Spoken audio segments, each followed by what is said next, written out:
Atlus is dumb. Recently, Atlus announced something terrible, and no, it didn't have anything to do with Persona 25th Anniversary, which has, by the way, recently ended. I think I'll cover that in a separate video soon, but it has nothing to do with Persona's 25th Anniversary or anything like that, but it does absolutely have something to do with Persona. You see, Atlus has done something that they've really been doing for years upon years upon years at this point, and that is announce guidelines. Guidelines for streamers and YouTubers and content creators or whatnot for when one of their new games come out. And it's bad. It's bad. And it's bad for a whole lot of reasons, and it seems like people really understand why it's bad with Persona 5 Royal. Pretty much every comment out here is shitting on Atlus for it. I mean, right here, there's Atlus pulls an Atlus, classic image. I'm at this point. I mean, really, whenever Atlus announces something, you might as well have this image on standby. So yeah, they've had a lot of stupid, or sorry, a lot of bad reactions to their very stupid decision, and rightfully so. People should absolutely be shitting on this. The quote tweets aren't any better, by the way. There's very, very, very few people actually defending this dog shit, but it's like less than 1%. So what is so bad about these guidelines that they've set? Well, we're gonna go through them together. We're gonna talk about them. This is something Atlus has done for a while, by the way. They do this pretty much with every new game release, and I think it's bad even when the game is new. And they set these guidelines. Again, we'll get into them in a second to see what they actually entail, but I think it's bad when they set these guidelines for new games. But when they set it for games that are as old as Persona 5 and Persona 5 Royal, Persona 5 has been out in Japan since 2016, and Royal's been out since 2019, 2017 and 2020, respectively, internationally. So these games have been out for a while, so it makes every guideline we're about to read even stupider. Let's get into it. What we have here are the Persona 5 Royal video and live streaming guidelines.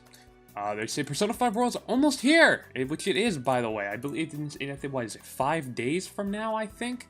Yeah, 5 days from now, Persona 5 Royal is releasing on Steam, Switch, Xbox One, Xbox Series X, PS5. It's going to be a great way for a lot of people to experience this game, and I was planning on 100%ing this game on my Twitch channel when the game came out on PC.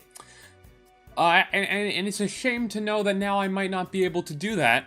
Or, sorry, I might not be able to play the entirety of the game anyways, which, I mean, really, who wants to do a playthrough of a game online and then stop right before the ending? It's like watching a movie and then shutting it off before it ends. I mean, it kind of seems like a dumb thing to do. But it's a shame that I might be reconsidering doing that now for like, and putting it off for like a month when Atlus inevitably stops caring about these guidelines. Full throttle. Anyways, let's get into why this is hurting. This is gonna hurt my potential playthrough of the game, and it may stop it from happening and delaying it for who knows how long. And why it's gonna hurt a lot of other content creators, and by proxy, it's gonna hurt viewers who want to watch Persona 5 Royal. So they started here. Saying, as a basic rule, streaming and gameplay Persona 5 Royal will be allowed once the game is officially available in your region, which makes sense. We strongly prohibit video recording and live streaming the game prior to its global launch on October 21st, 2022. That's fine. I mean, again, the game's already been out, so it's not like they're going to really reveal anything new.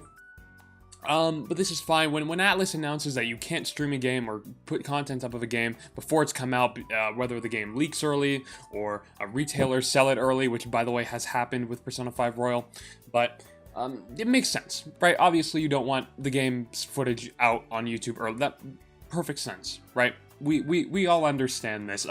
Now, I am going to say that if you Google or if you search, right, you didn't hear this from me, but there's already Persona 5 Royal Switch gameplay on YouTube because people have been getting the physical pre-orders of the game early, pretty much a week early.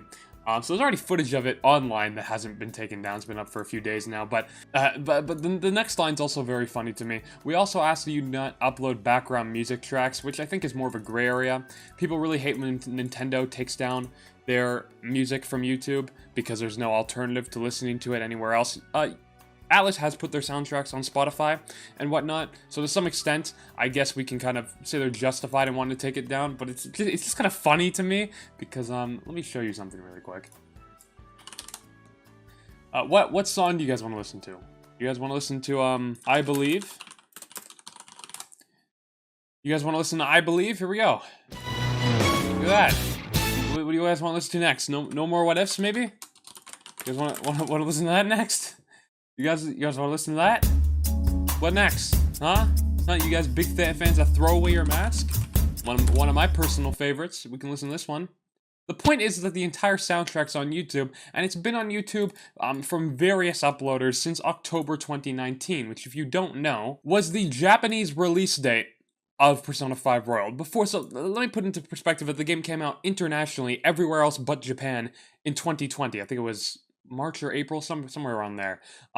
The game had only come out in Japan October 31st, and the same day, people had already uploaded the entirety of the soundtrack, right? So it's just kind of funny to me that they're like, oh man, don't upload our music, when, I mean, come on. Come on.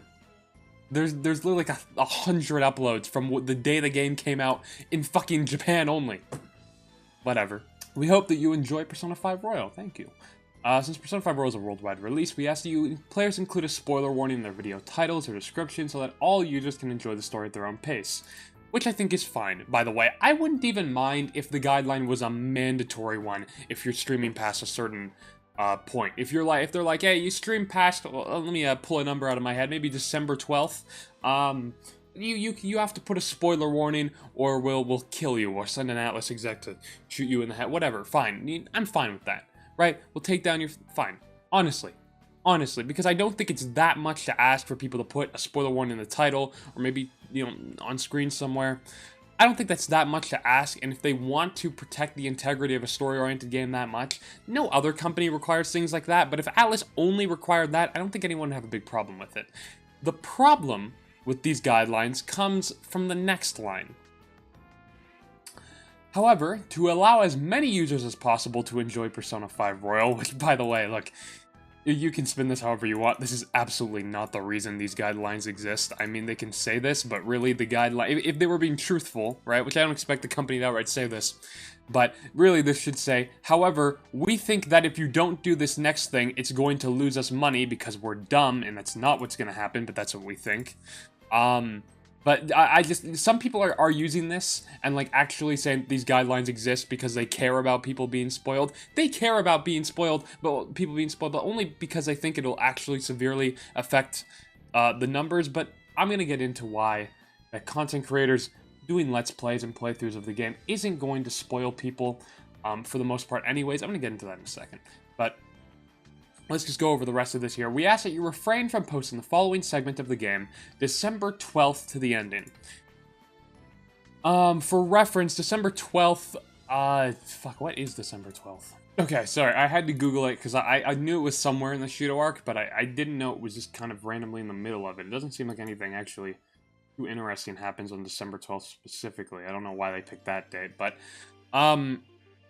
so basically December 12th is in the middle of the Shido arc, meaning that, what a fucking weird day to pick. I did not know this was the day. Why December 12th? So people, if they didn't finish the palace in time, content creators, they just have to stop? If they don't even get to show the Shido fight? If they don't, what a fucking bizarre day to pick.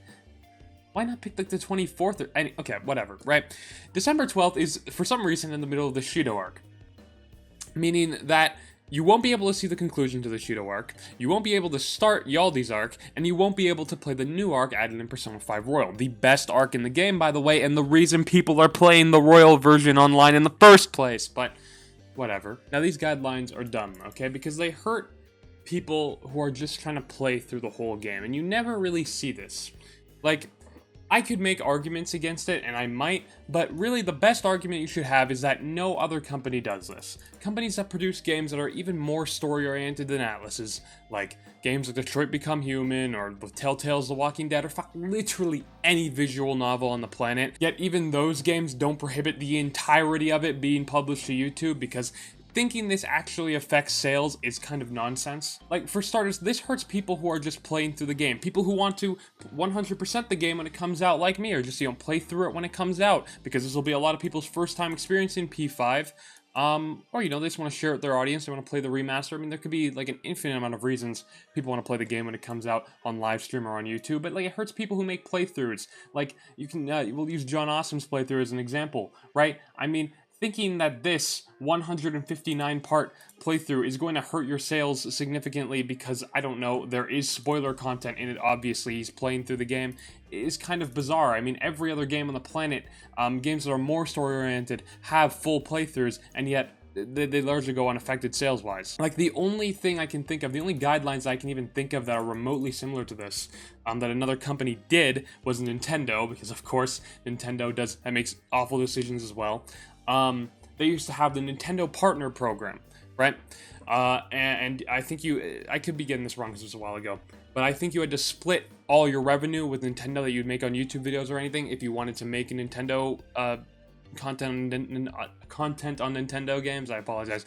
I stumbled over my words there. And then before Smash Ultimate came out, they completely got rid of the system. They completely deleted it. They were like, okay, no more Nintendo Partner Program.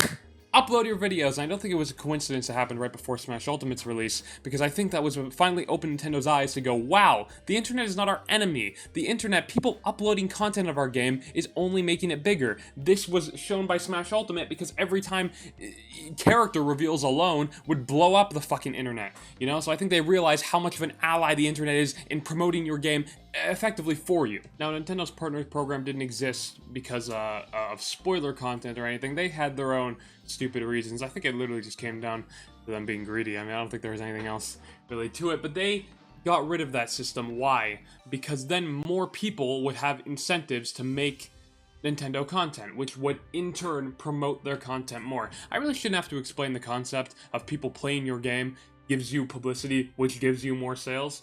But things like this discourage from people wanting to play the game at all. I mean, nobody wants to watch a movie when it shuts off 30 minutes before the ending and then you can't finish it. Nobody wants to make a playthrough of a game, but they have to shut it off before the ending. It's only going to hurt content creation of the game, and I know Atlus doesn't care, and they think that's, I guess, a good thing.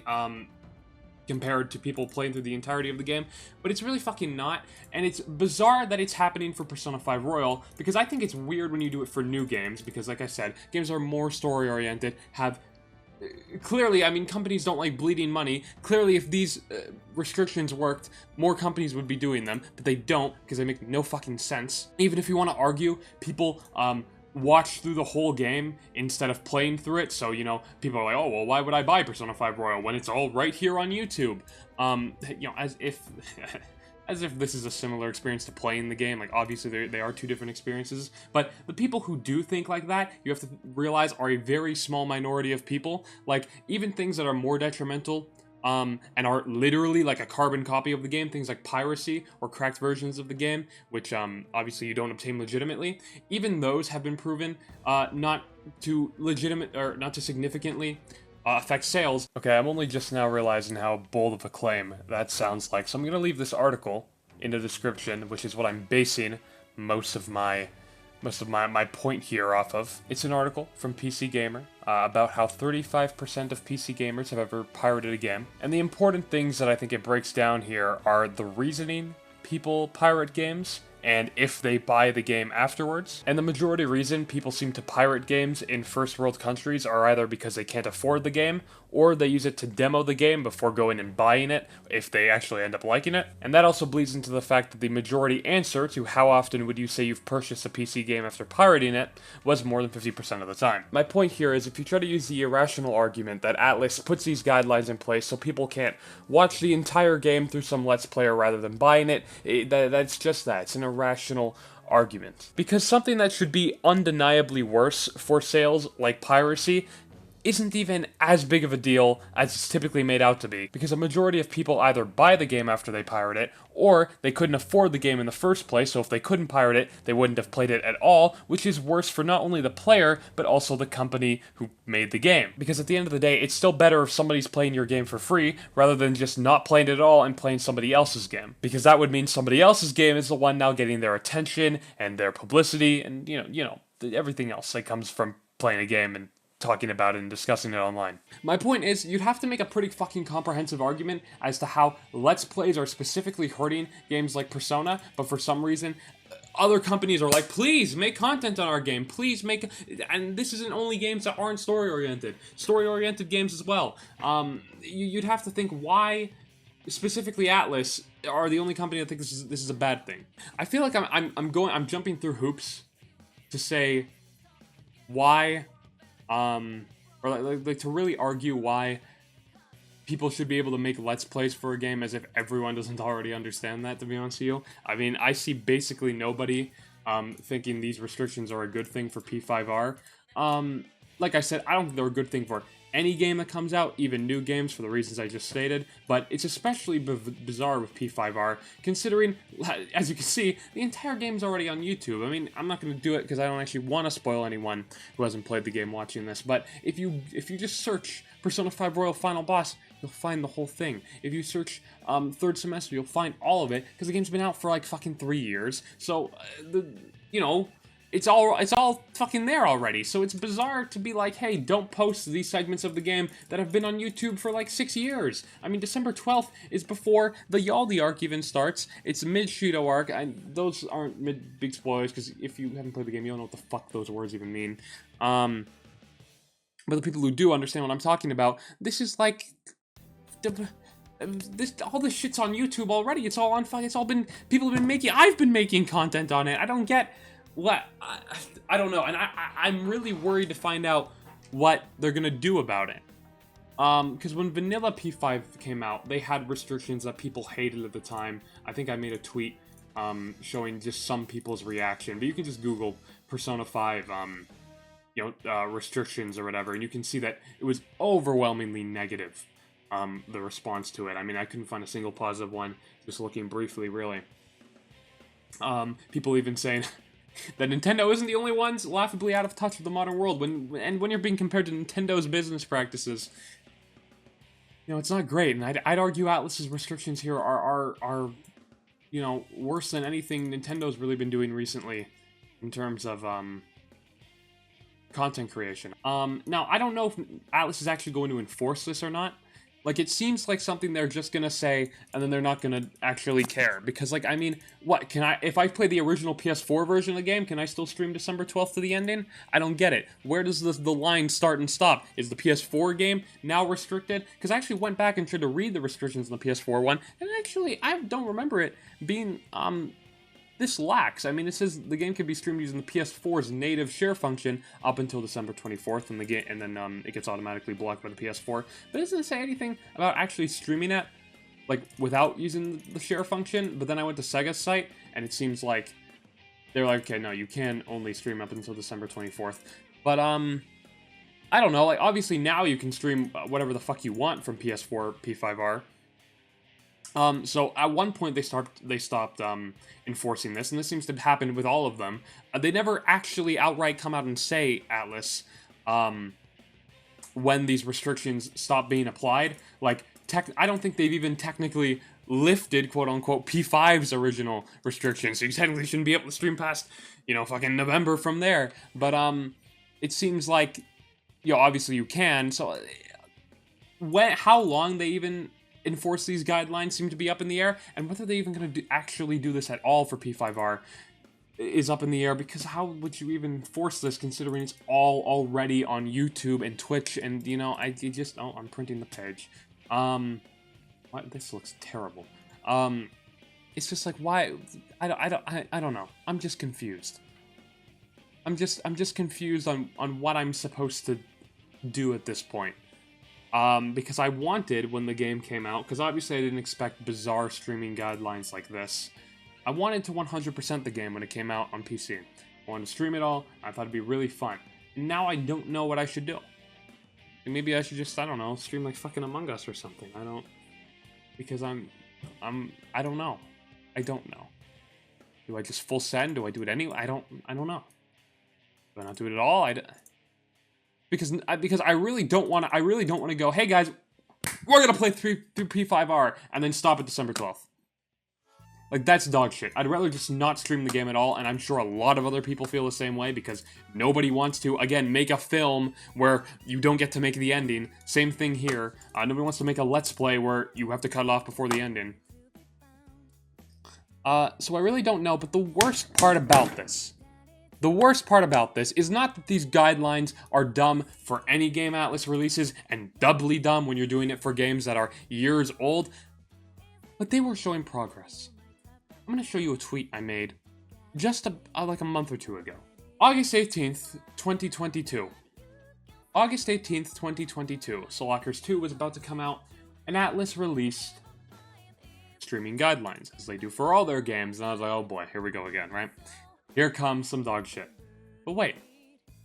They put in the tweet, don't worry, it's nothing bad. Almost like whoever the Atlus West intern here knows how dog shit is, which I'm sure a lot of Atlus employees, by the way, know these are absolute garbage guidelines that nobody else does for a fucking reason. Like, the people making these guidelines are probably like 70-year-old execs who fucking have to take their Viagra before cheating on their third wife. Like, they're so out of touch with what's actually going on. They may know how to run a company, quote unquote. Who knows, that might be up in the air considering all of Atlus's business decisions, but like, they clearly don't know enough about gaming and the current ecosystem. Like, you ask anyone about this, and a lot of people are, when they're not, you know, just memeing, they're saying shit like, Atlus is clearly out of touch. This is clearly them being fucking out of touch, because nobody else does this for a fucking reason. Companies don't like bleeding money, believe it or not. If these actually proved to hurt sales, every company would have guidelines like this for their story-oriented games. Because it's just not the fucking case. I mean, the numbers, like, if anything, right? If anything, content creation is good for your game for the obvious reason of it gives it traction. I'm not saying you can ban people, you know, streaming the game at all and instantly take down any P5R video, and P5R is still going to sell well because it's fucking P5R, obviously. I'm not saying it's going to make or break the game. But content creation has been proven to only ever be a net positive for games. You know, I know games like Among Us are incredibly, you know, stylistically different from games like P5R, but, I mean, I can use games like Among Us and Fall Guys, which gained incredible amounts of, popularity because of content creation. I'm not saying P5R is going to see an insane boost like that, because first off, the game's already fucking really popular, and second off, these games don't do as well in algorithms, like cute little games like Among Us and Fall Guys. Like, those games have more general appeal, but it's still a great thing. I mean, I don't like using anecdotal evidence, but this is just my experience. I mean, the reason P5 even hit my radar in the first place, and the reason I eventually would end up playing it, was because of a little streamer named Etika who played it on his stream. So I think content creation is always a net good, but this is discouraging people from wanting to play through it at all, because again, nobody wants to play through a game on YouTube and stop before the ending. You know? But anyways, sorry, I got sidetracked. We were talking about Solakers 2, right? So they tweeted out these guidelines, and you know what? They were actually reasonable. They were actually fair, and nobody complained, really. All they said was, we ask that you include a spoiler warning in the title or description so that all users can enjoy the story, whatever, right? Which is fair. I think mandatory spoiler warnings for story-oriented games is fine. No problem with that on my end, and I don't think anyone else should have a problem with that either. If you want to mandate spoiler warnings, all cool, because it doesn't impede on anyone being able to play through the entirety of the game. It doesn't hurt the content, obviously. I think mandatory spoiler warnings for games like this are fine. And if that's all this said, I'd be cool. If that's all Atlus's guidelines ever said, I'd be cool. Because these were legitimately great, and Solakers 2 was a new game coming out, and I even tweeted, I quote-tweeted it when it happened, back in August, sorry. I said, Atlus made the content creation guidelines actually good, so now content creators can play the entirety of the game without worrying. Hopefully this remains the standard for any other Atlus releases. I've then now quote-tweeted that with, triple dot because of recent events, because I was really hoping this was like Atlus finally getting in touch and finally understanding that content creators are not their enemies and it's not hurting their sales or whatever the fuck they possibly could think to make guidelines like this. But when they're doing this for a game that is years old and is already on YouTube, I don't know what to say.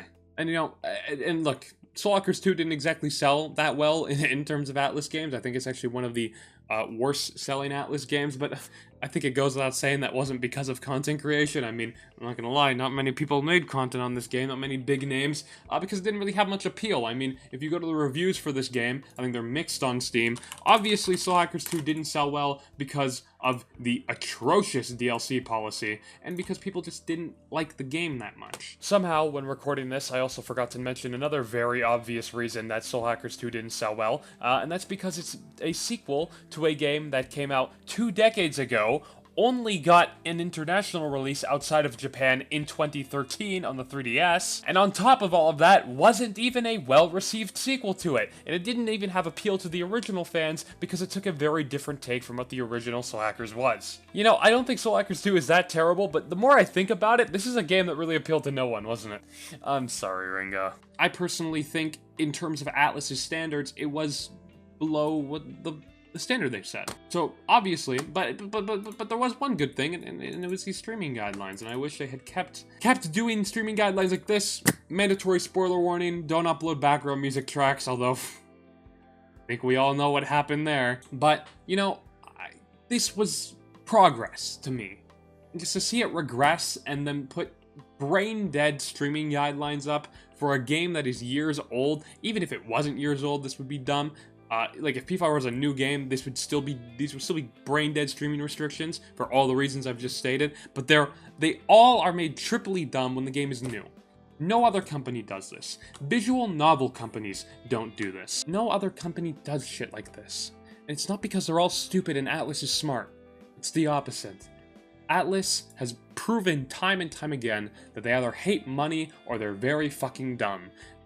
When it comes to a lot of business decisions. I wish their game sucked so I wouldn't even have to care. Like, if Ubisoft did something like this, I'd be like, oh, who gives a shit? Who cares if I can't stream the worst game ever made?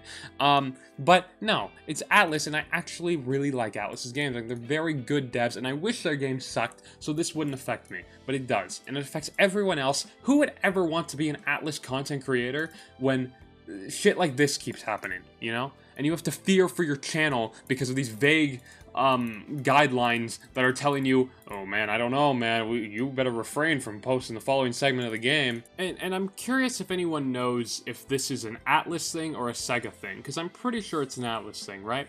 Because games like Yakuza, and I know they don't have as much of an emphasis on story as games like Persona, but they still have a decent emphasis on story and whatnot. But they don't have stupid streaming restrictions like this, at least not anymore. I think probably like 5-6 years ago they probably did. But I think even, you know, Sega's lighting up on them. I don't think they do that anymore. And if that's the case, and this is Atlus's decision, maybe, and I hate when publishers come in and really bring down the hammer on video game devs, because, you know, you see shit like EA forcing DICE to put like loot boxes in their games or whatever, and shit like that, and it's terrible. But maybe this is a case where Sega maybe should come down and talk to Atlus. If this isn't Sega's doing, I mean, I can't know for sure, obviously, who's making these decisions, but it seems like Sega gives a good amount of freedom to their devs. And I'm all for that, but man, maybe when they're doing shit like this, maybe it's time to go, hey man, fuck you. I don't know, that's all I have to say. Basically, these streaming restrictions are terrible. They've been happening time and time again from Atlus, and I was really happy when Soul Hackers 2 didn't have this dumb shit, but it seems like that was just a rare miracle that might not happen again, unfortunately. And I think it would be better for everyone, for the content creator, for the viewer who wants to watch content, because I know when a big game comes out, I want to play it, discuss it, or watch it, or all three, or maybe two of the three, and I want to do at least one of those things, right?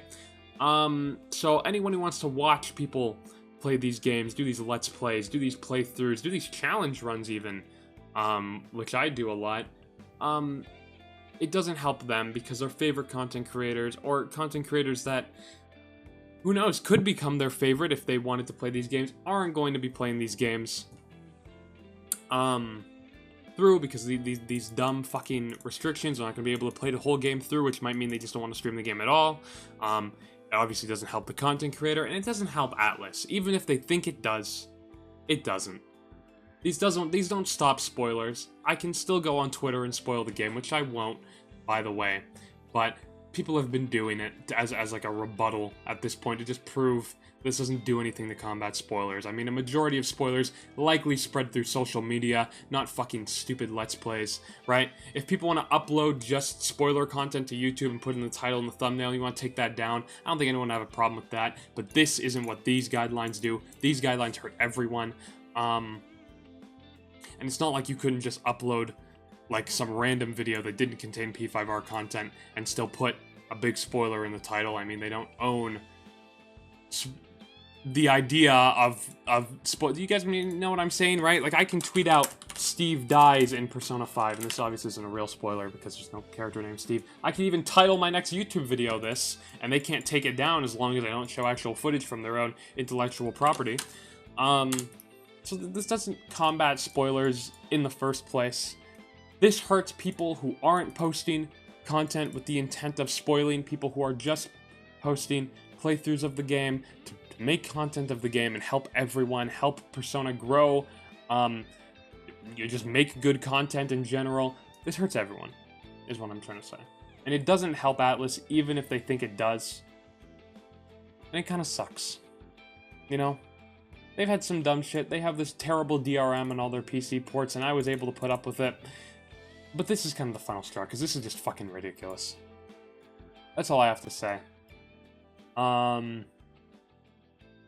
Yeah. I don't know if I'm going to be streaming P5R when it comes out on Twitch anymore. I'll probably stream it down the line because inevitably Atlus will stop caring, if they do care in the first place, about these guidelines they put in place. Again, sometimes they enforce them, sometimes they don't. Sometimes they only enforce them for a certain amount of time. Actually, that's usually what happens. So we'll see. We'll see. I do plan on doing it eventually, though, when they start to lighten up. But it's just unfortunate. These guidelines are terrible. Nobody should be supporting them, and I'm very happy to see that pretty much nobody is. And yeah. It's dumb. Atlus is dumb. They're a dumb company. I wish their games sucked. They don't, unfortunately, for the most part. But I really wish they did, because then I wouldn't have to put up with dumb shit like this. That's all I got. You can't keep getting away with it!